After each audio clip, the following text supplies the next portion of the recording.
आज के इस वीडियो में एजुकेशनल साइकोलॉजी में हम बात करने वाले हैं, जानने वाले हैं, समझने वाले हैं प्रिंसिपल्स ऑफ हेरिडिटी के बारे में, आनुवंशिकता के सिद्धांत के बारे में। तो आप इसको प्रिंसिपल्स ऑफ हेरिडिटी भी बोल सकते हैं, थ्योरीज ऑफ हेरिडिटी भी बोल सकते हैं और लॉस ऑफ हेरिडिटी भी बोल सकते हैं, आनुवंशिकता के सिद्धांत या नियम। तो हम वीडियो को शुरू करते हैं और सबसे पहले हम जानते हैं कि हेरिडिटी या आनुवंशिकता होता क्या है। तो बच्चे में जो गुण, जो क्वालिटीज बाय बर्थ उसको उसके पेरेंट्स से, उसके ग्रैंड पेरेंट्स से, माता पिता, दादा दादी से उनको उसको प्राप्त होते हैं जो गुण, उसे ही आनुवंशिकता या हेरिडिटी कहा जाता है। Heredity means those qualities prevailing in children from their parents and grand parents from birth, कि जो गुण बच्चों को बाय बर्थ उनके पेरेंट्स या ग्रैंड पेरेंट्स से मिलते हैं उसे ही हेरिडिटी या आनुवंशिकता कहा जाता है।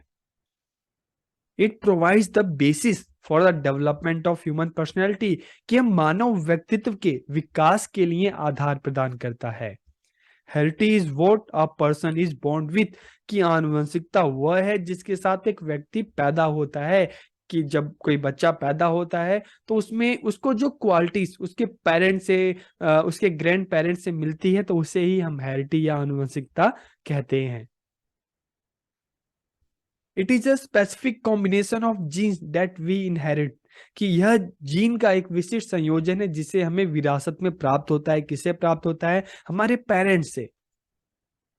It is reflected in our height, thickness, colour, और ये हमारी लंबाई, मोटाई, रंग आदि विशेषताओं में नजर आता है।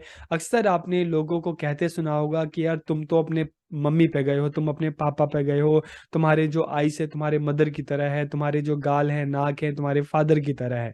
ठीक है। तो जो हेरिडिटी है, आनुवंशिकता है, कहाँ रिफ्लेक्ट होता है? हमारी हाइट में, हमारे रंग में, हमारी मोटाई में, हमारा जो शारीरिक बनावट है उसमें ही नजर आता है। ठीक है। अब हम बात करते हैं प्रिंसिपल्स ऑफ हेरिडिटी, आनुवंशिकता के सिद्धांत। तो हम देखते हैं कि इसके कौन कौन से सिद्धांत हैं, कौन कौन से प्रिंसिपल्स हैं। तो समानता का सिद्धांत, प्रिंसिपल ऑफ रिसेम्बलेंस। फिर बात करेंगे हम प्रत्यागमन का सिद्धांत, प्रिंसिपल ऑफ रिग्रेशन। फिर हम जानेंगे बीज कोष की निरंतरता का सिद्धांत, principle of continuity of germ plasm. फिर हम बात करेंगे प्रिंसिपल ऑफ वेरिएशन, विभिन्नता का सिद्धांत। फिर हम जानेंगे अधिग्रहित विशेषताओं के वंशानुक्रम का सिद्धांत, principle of inheritance of acquired characteristics, Mendel का सिद्धांत। और लास्ट में हम जानेंगे मेंडल्स की जो थ्योरी है, जो प्रिंसिपल है, उसकी हम बात करेंगे। तो एक एक करके हम सारी थ्योरीज की हम बात करते हैं। सबसे पहले अगर हम बात करें समानता का सिद्धांत, प्रिंसिपल ऑफ रिसेम्बलेंस, तो देखिए नाम से पता चल रहा है समानता। तो किस चीज की समानता है? ये थ्योरी क्या बताती है?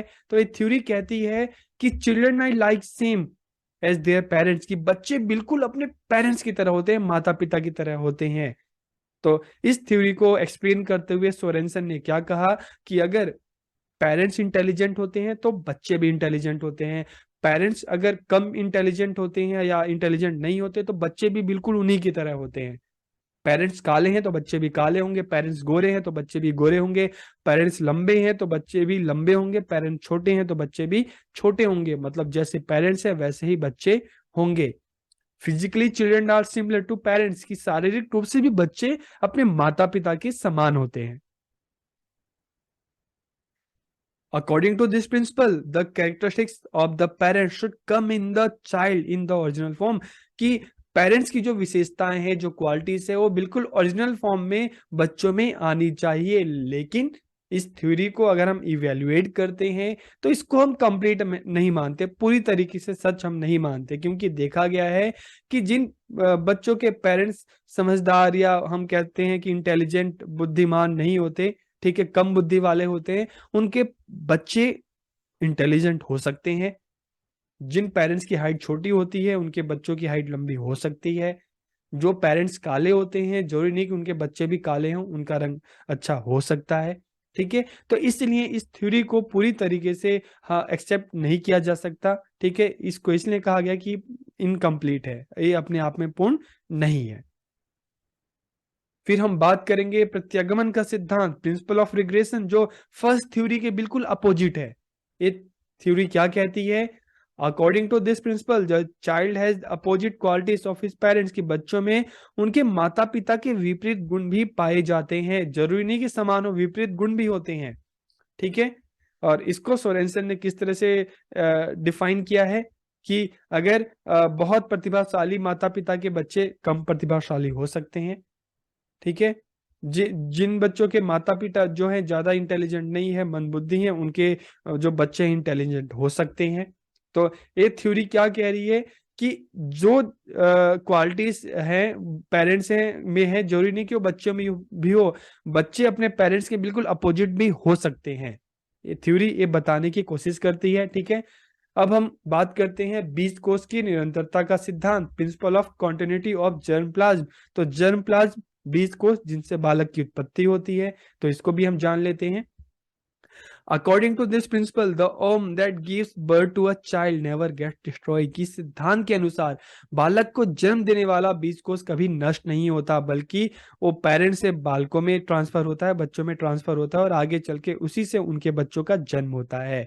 तो according to Weismann the exponent of this theory, कि इस नियम के जो प्रतिपादक हैं कौन है, बीजमैन, उनके अनुसार बीज कोष का कार्य केवल उत्पादक कोषों का निर्माण करना है। जो बीज कोष बालक को अपने माता पिता से मिलता है, उससे ही वो अगली पीढ़ी को हस्तांतरित करता है। इस तरह से पीढ़ी दर पीढ़ी, जनरेशन टू जनरेशन आगे बढ़ता है। So the function of germ plasm cell is only to form germ cell, which the germ cell receive from its parents, it transfer to the next generation. तो मतलब क्या है कि जो हम बीज कोष की बात कर रहे हैं, जर्म प्लाज्म की बात कर रहे हैं, ये जनरेशन टू जनरेशन ट्रांसफर होता रहता है, इसी से जो जनरेशन है आगे बढ़ता रहता है, पीढ़ी चलती रहती है। ठीक है, this principle of Weismann is invalid because of not being able to explain the whole process of heredity, कि अगर इसको इवेल्युएट करें तो इसको भी हम पूर्ण नहीं मानेंगे, कंप्लीट नहीं मानेंगे, क्योंकि ये भी हेरिडिटी की पूरी तरीके से व्याख्या नहीं करती। ये सिर्फ क्या बता रही है कि जो पेरेंट्स क्या कर रहे हैं, जो जर्म प्लाज्म है वो एक जनरेशन से दूसरी जनरेशन को ट्रांसफर हो रहा है। ठीक है, और इसी से क्या है कि जनरेशन जो है वो आगे बढ़ रही है। विभिन्नता का सिद्धांत, प्रिंसिपल ऑफ वेरिएशन, तो ये प्रिंसिपल हमें हेरिडिटी के बारे में, आनुवंशिकता के बारे में क्या बताता है, जान लेते हैं हम।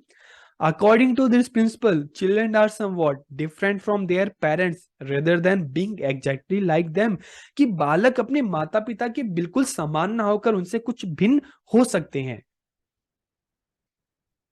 एक ही माता पिता के बालक एक दूसरे के समान होती हुई भी बुद्धि, रंग, स्वभाव में एक दूसरे से भिन्न हो सकते हैं। उनकी हाइट भी, फिजिकली भी हम देखें तो एक दूसरे से अलग हो सकती है, और उनके सोचने समझने का तरीका भी बिल्कुल अलग हो सकता है। तो ये प्रिंसिपल हमें क्या बता रहा है कि जो पेरेंट्स की सेम क्वालिटी जरूरी नहीं कि बच्चों में आए, बल्कि बच्चे उनसे कुछ अलग हो सकते हैं। मान लो एक पेरेंट्स हैं, उनके 3 बच्चे हैं, तो तीनों बच्चे की हाइट बिल्कुल उनकी तरह सेम हो, जरूरी नहीं है। तीनों का कलर बिल्कुल अपने पेरेंट्स की तरह हो, ये बिल्कुल जरूरी नहीं। क्या तीनों का जो इंटेलिजेंस लेवल है, जो उनका बुद्धि स्तर है, उनके पेरेंट्स की तरह बिल्कुल हो, पॉसिबल नहीं है। ठीक है, कुछ चीजें डिफरेंस कुछ अंतर हमें देखने को मिल सकता है। इसी तरह से हम तीनों बच्चों को देखेंगे तो तीनों बच्चों की हाइट भी अलग होती है।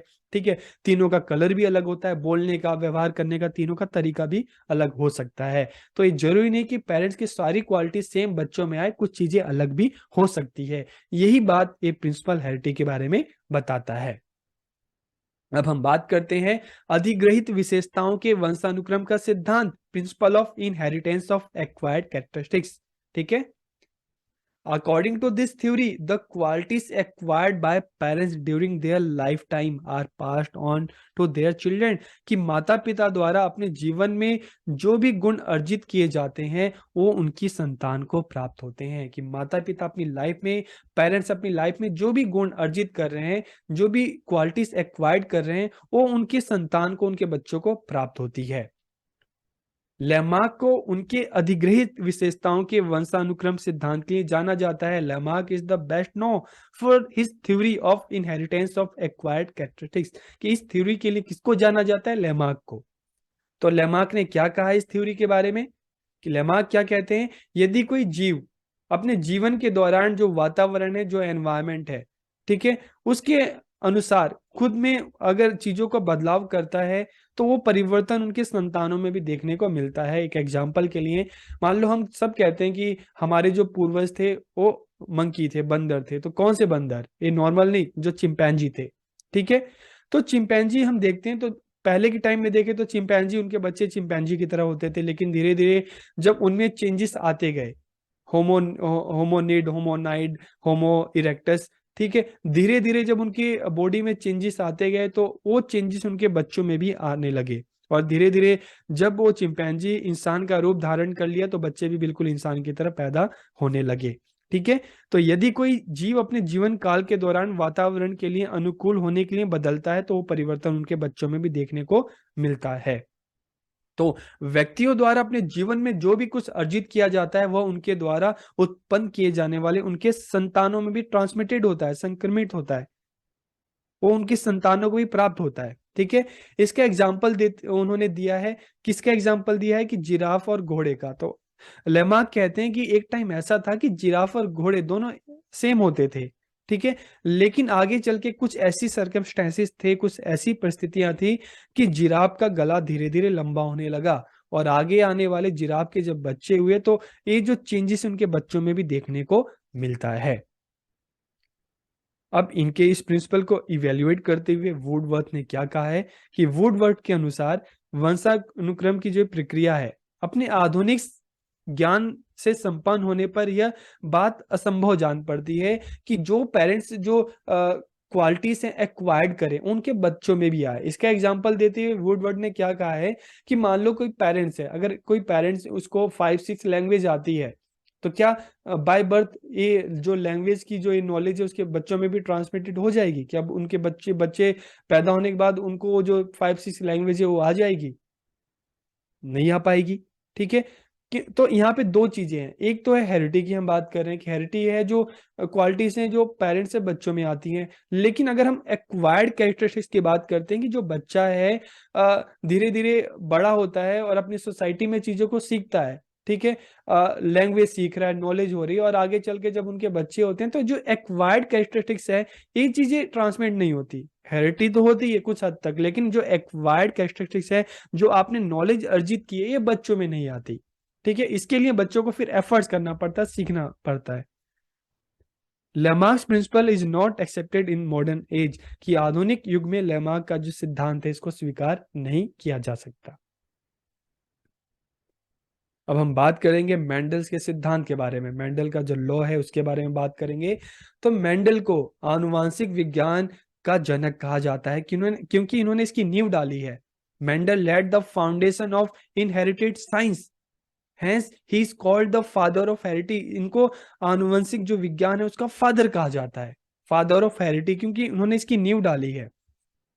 According to them the basic basis of heredity in living beings is to receive DNA from their parents, की जीवों में जो आनुवंशिकता का मूल आधार डीएनए है जो किससे प्राप्त होता है, उनको उनके पेरेंट्स से प्राप्त होता है।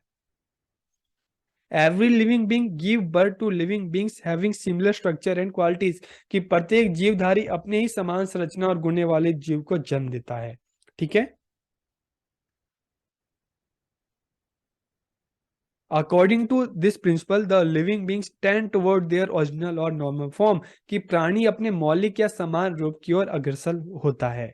ठीक है, मेंडल ने काफी सारे एक्सपेरिमेंट किए, मटर का जो पीस का जो प्लांट था उस पे भी उन्होंने एक्सपेरिमेंट किए और उन्होंने रेड पे भी एक्सपेरिमेंट किया। तो किस तरह का एक्सपेरिमेंट किया, उसका क्या रिजल्ट निकला?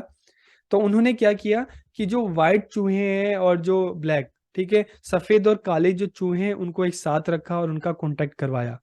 तो उनके जो बच्चे हुए, जो उनकी फर्स्ट जनरेशन हुई, वो सभी काले थे। और जो फर्स्ट जनरेशन है, ठीक है, जो बच्चे हुए, फिर उन काले चूहों में आपस में कांटेक्ट करवाया। तो फिर जो नेक्स्ट जनरेशन हुई वो कौन सी, उसमें से कुछ चूहे सफेद थे, कुछ काले थे।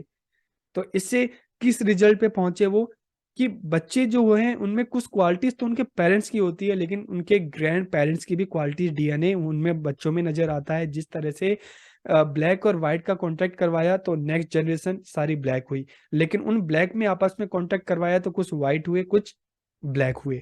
ठीक है, तो इससे क्या है कि जो बच्चा है उसमें जो क्वालिटीज उनके पेरेंट्स की तो होती है, लेकिन ग्रैंड पेरेंट्स की भी क्वालिटीज बच्चों में होती है।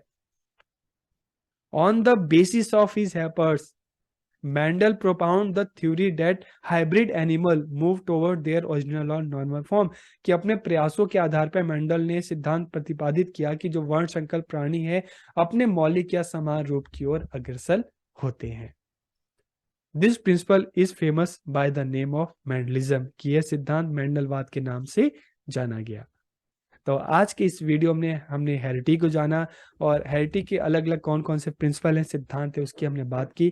तो आपको वीडियो कैसा लगा कमेंट करके जरूर बताइएगा। आप सबका बहुत बहुत धन्यवाद।